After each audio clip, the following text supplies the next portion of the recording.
Bonjour tout le monde and welcome back to Musings of a Fox. This week's video is tackling plus size boudoir. This video, I hope, serves as a sort of guide for those who are interested in boudoir photography but feel for some reason that maybe boudoir isn't right for them, or they don't have the body type for boudoir, or all sorts of different hangups they might have. And I'm here to tell you that you absolutely are meant for boudoir.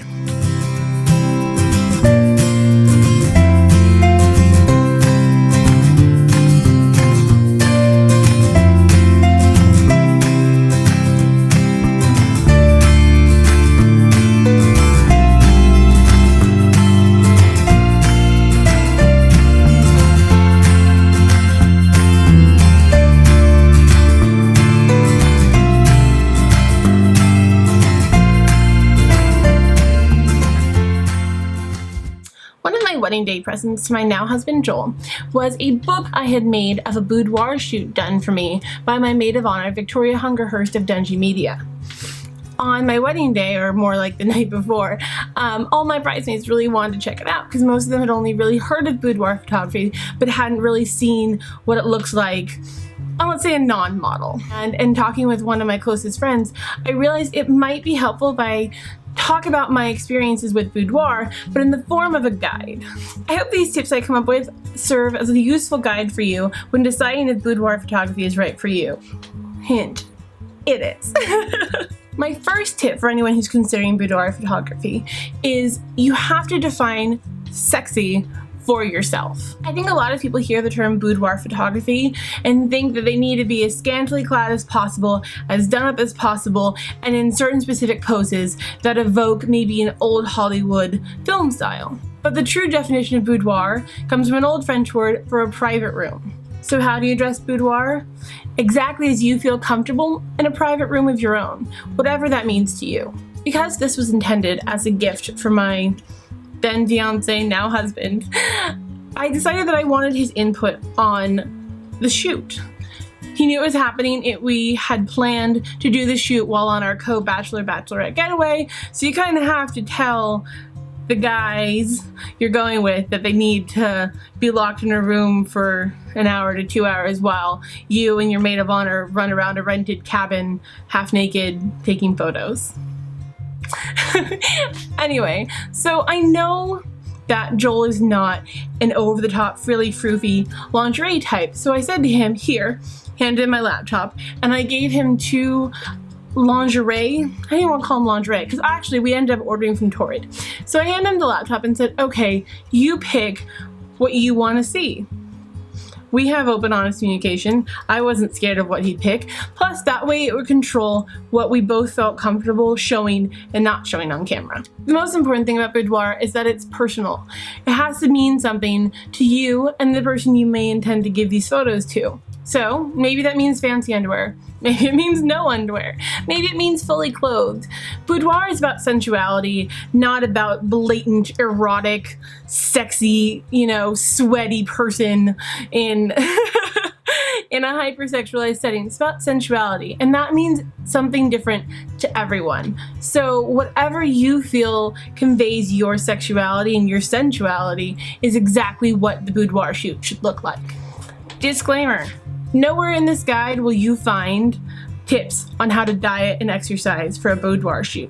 I'm telling you right now that your body is 100% boudoir ready as it is right this second. Now you just need the right photographer to capture you. One of my most important tips that I'm really diehard set on is find a photographer with plus-size clients in their portfolio. It is possible that your preferred photographer does not have any plus-size boudoir clients in their portfolio.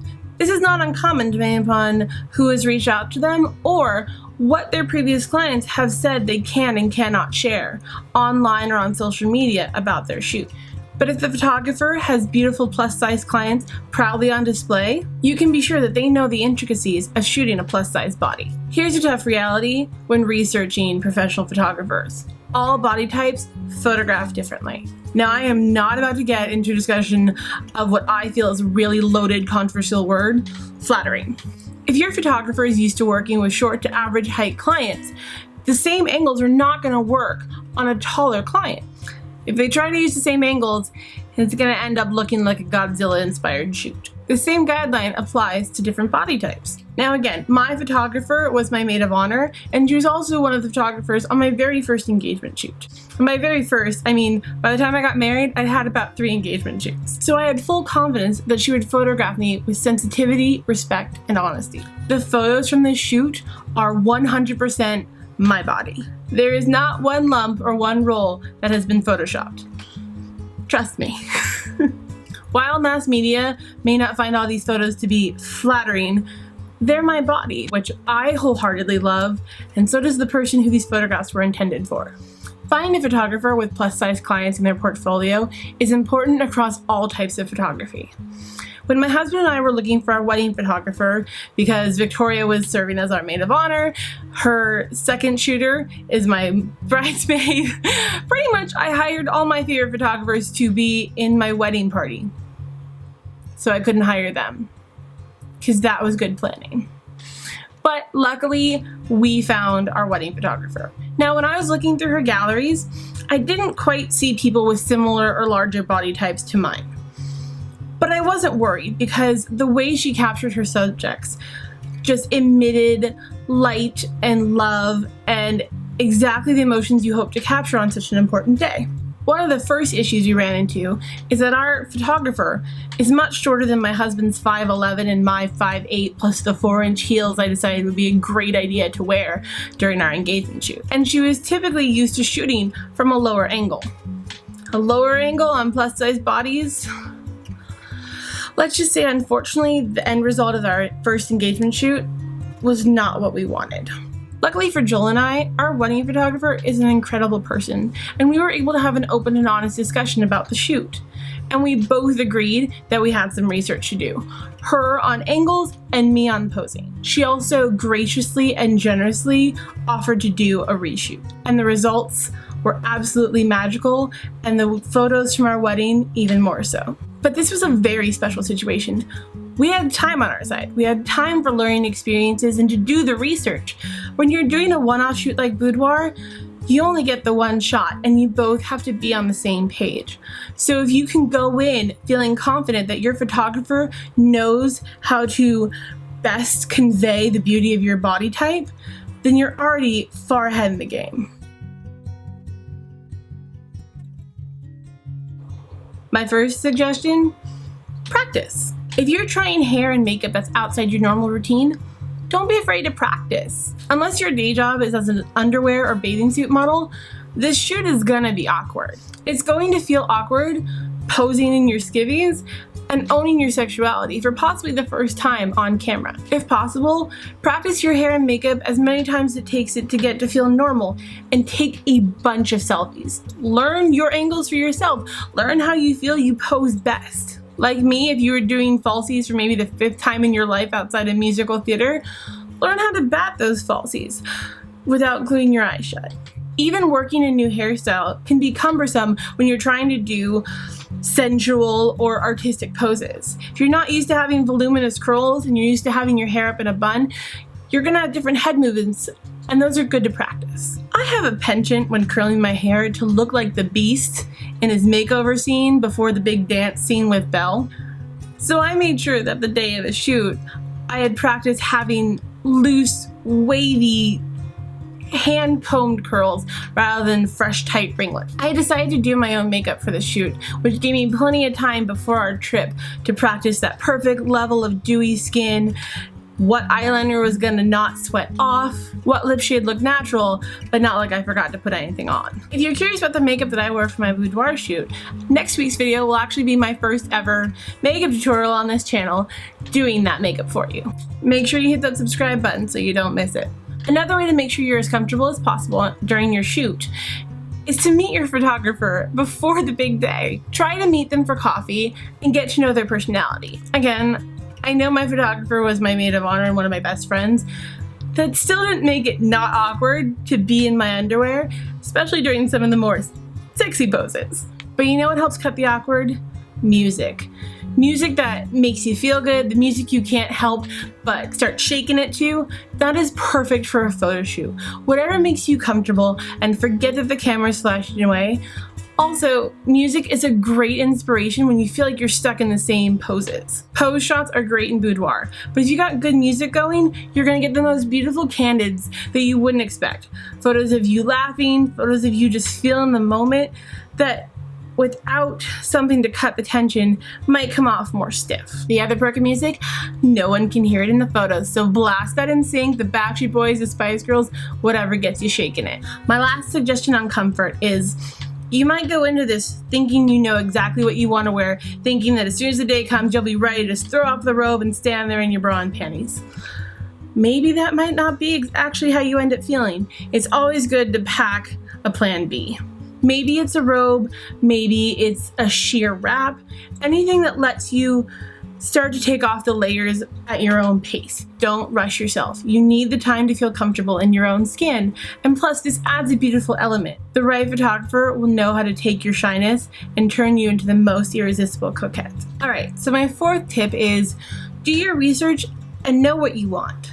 While the main goal of this shoot was to have an incredible one-of-a-kind gift for my husband on our wedding day, not every shot was meant to be scintillating. I also wanted photos that captured for me how excited I was to become a wife. I wanted some photos that I could post publicly to advocate people to realize how beautiful they are and treat themselves to such a luxurious kind of shoot where you're demanding attention for yourself and saying, I'm beautiful, look at me.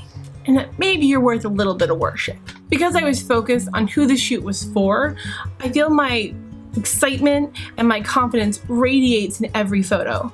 I owned it. I wasn't gonna let any second slip feeling like I wasn't worthy of the attention I was getting. And now I have these amazing intimate shots meant for the most exclusive of eyes, but also some incredible photos I can post advocating for self-love and body positivity. I also discussed with my photographer what she had in mind for the shoot. Knowing she's an adventurer, I knew that she was going to want to blend the beauty of the human body and the beauty of nature. And since we had rented a fairly remote cabin, we took some shots outside. Thankfully, we never had to see those neighbors again. FYI, pebbles hurt your tush, but they make for some killer shots. Don't forget, you ultimately control what the shoot looks like. Your photographer is just there to capture the ride. This leads me to my final and most important guideline. Set rules. From what you're wearing or not wearing, from the poses you do and don't want, and also what you're comfortable letting the photographer post after the shoot. These rules will help you feel like you're in control in the most vulnerable of circumstances. The thing is, your shoot is going to be incredible. And if your photographer's social media savvy, they're gonna wanna show you off. So it's a good idea to discuss beforehand what your rules are for posting the photos after the shoot. If necessary, make sure it's in the contract. I set a rule with Victoria to not post any full body shots, but that close-ups and chest-up shots and certain shots that we had agreed on that technically are full body shots, but are actually close-up, chest-up. Here, I'll put that one here. These kind of shots I feel are more art and beauty than downright eroticism. Like I said many times, this shoot was a gift for my husband, and therefore I wanted the most intimate shots kept for his eyes only. Even in making this video and the blog, I took into consideration his feelings on what he was comfortable sharing to the internet. But I made sure to tell her that if she gets a plus-size client who isn't feeling confident in themselves, who doesn't think that it's right for them, she is more than welcome to privately share those photos with them so they can see that every body is beautiful and everyone can do boudoir. I also want to make sure they see the care and compassion that she puts into her work. The most important guide, rule that I can leave you with is this shoot is what you want it to be. All these adjectives I've used are subjective. They mean different things to different people. So whatever beautiful, sensual, sexy means to you, that's what you should make this shoot.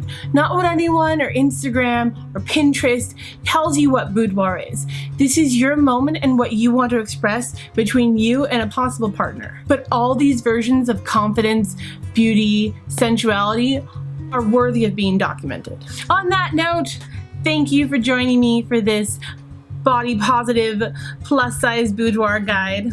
I hope you guys enjoyed this. Make sure, if you haven't already, to check out last week's video on being plus sized in Paris. If you guys have any questions about being half naked in the woods, plus size boudoir photography, the names of all my photographers, leave me a comment down below. Or if you have a more private question, you can always DM me on Instagram or hit the contact button on my website, musingsofafox.com. That's it for me, and I'll see you guys next time. Bye!